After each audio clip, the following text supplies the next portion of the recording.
ดวลตอนนี้ตีเล็กต้องตีตอนห้อนพอผู้ศรีวิไลเบิ่งแล้วกระแสของน้องธิดาลาวมันลื่นไหลดีก็เลยตัดสินใจในค่ำคืนนี้ประชุมด่วนจะสร้างหนังสำนึกรักบ้านเกิดย้อนอดีตเมื่อ40 ปีที่แล้วว่าสั้นเดะทักทายสบายดี FC แฟนคลับของเจบอลาวทั้งสองฝั่งโขงที่เคารพและนับถือเป็นอย่างสูง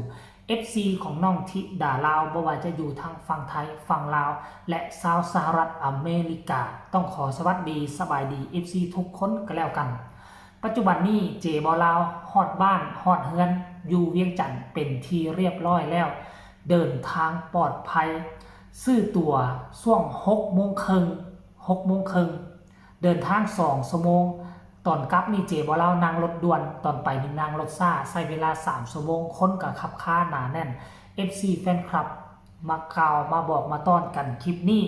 มีเรื่องเล่าข้อมูลข่าวสารจากตระกูลศรีวิไลนำโดยพ่อผู้แม่เพิ่งปะซุ่มดวนอยู่ที่นอนนาคาเฟ่บ่คิดบ่ฝันว่าความคิดความอ่านของพ่อผู้ศรีวิไลจะไวคิดไวลงมือไวให้มันทันกับกระแสทุกสิ่งทุกอย่างมันเหมือนกับการจัดวางไว้เรียบร้อยแล้วมีน้องธิดาลาวมาแล้วก็มีเพลงนี้แล้วก็ไปได้เพลงจากแม่ฮันนี่เพลงของพอดาวบันดอนแล้วก็ได้ไปออกทีวีเนาะไปออกทีวีซูเปอร์เทนซ้ำบ่นำเพลงใหม่เปิดขึ้นมาปุ๊บทุกช่องทางทีวีดึงเอาไปเฮ็ดข่าวอึกกระทึกคือโคมอันนี้คือการซัพพอร์ตทางอ้อมเฮาบ่จำเป็นต้องได้ไปจ้างเขาเจ้าโฆษณาให้เฮาอันนี้ถ้าเฮาดีเฮาดังเฮาเด่นเฮากระแสมาเขาหากจะทำข่าวให้เฮาแบบฟรีๆแต่ข่าวทางทีวีนี่มันเป็นข่าวที่มีมูลค่ามหาศาลการที่ซื้อน้องธิดาลาวกับเบาผู้ศรีวิไลได้ไปออกทางช่องทางทีวีนี่โอ้โหมันมีคุณค่าหลายกว่าช่อง YouTube พวกเขาเฮ็ดในทุกมือนี้โดยซ้ำไปเพราะช่องทีวีมันจะกระจายไปหลายกว่ามีคนรับรู้มีคนรับฟังมีคนเบิ่งหลายกว่าช่อง YouTube ของพวกเขาซ้ำเพราะฉะนั้นแล้วมันเป็นเรื่องดีท่านผู้ชม FC แฟนคลับมามื้อนี้ทางเบาผู้ศรีวิไลก็เลยตัดสินใจในเมื่อกระแสมันมาแล้วก็เลยว่าสิพากันสร้างว่าซะเด้ประชุมกันก็มีน้องธิดาลาวก็ออกความคิดความเห็นได้แม่เพิ่นก็บอกว่าตอนนี้เฮาประชุมตกลงกันได้แล้วผู้แสดงมันจะมีผู้ใหญ่บอกผู้ใหญ่บ้านมีครูบอกครูบานำว่าซั่นเด้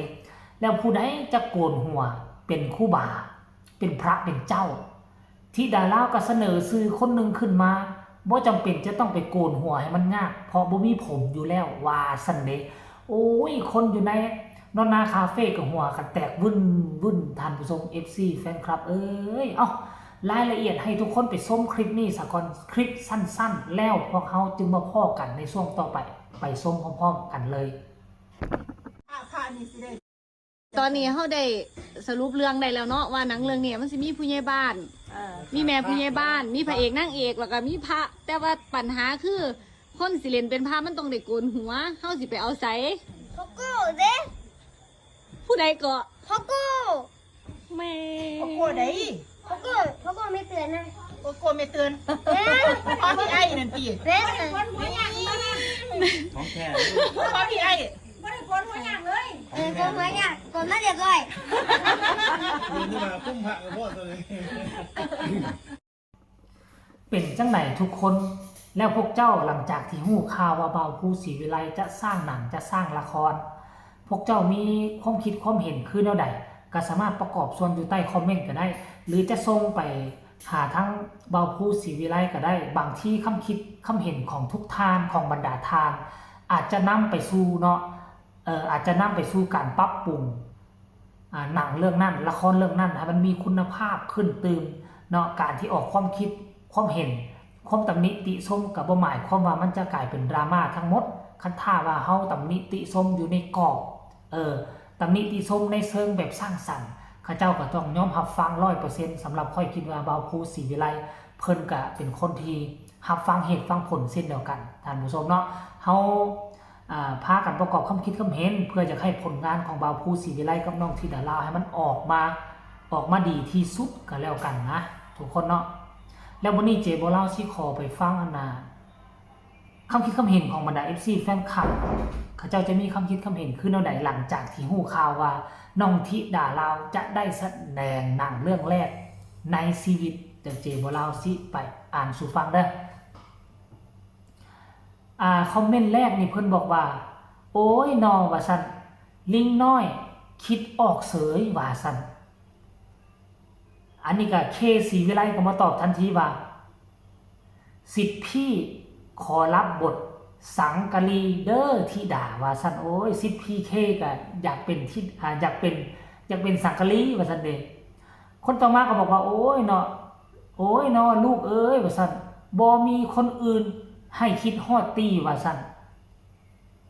บ่าวภูศรีวิไลก็มาตอบคอมเมนต์นี่ว่าเหมาะสมผู้กำกับเขาเลือกแล้วว่าซั่นผู้ต่อมากับคอมเมนต์ว่าลิงน้อยเอ้ยคิดได้ไง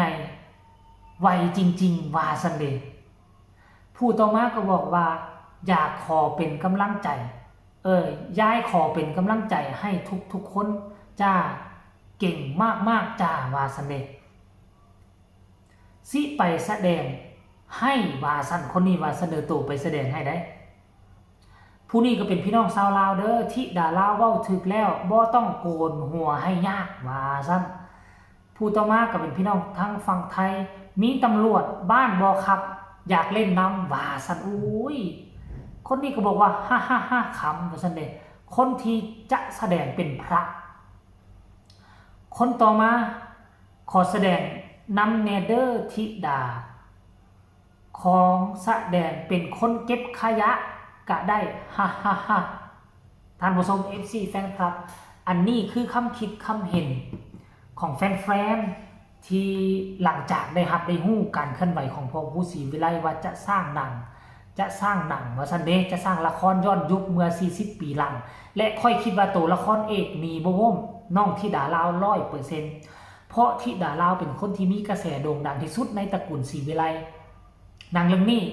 คนแสดงหลักก็คงจะเป็นน้องธิดาลาวนั่นละท่านผู้ชมเดี๋ยวเฮามากดไลค์กดแชร์ช่องเจบ่ลาวเอาไว้ติดตามอย่างใกล้ชิดแล้วจะได้รับข้อมูลข่าวสารว่าแนวทางของหนังมันจะยาวจักนาทีมันจะมีไผแน่มาเป็นตัวแสดงหลักแล้วน้องธิดาลาวจะได้แสดงเป็นตัวละครตัวใดให้ติดตามช่องเจบ่ลาวเอาไว้ให้ดีเนาะใครมีคำตำหนิติชมคำคิดคำเห็นก็ส่งข่าวมาได้ทางใต้คอมเมนต์สำหรับคลิปนี้เจบ่ลาวก็น่าจะขอกล่าวคำว่าสบายดีบ๊ายบาย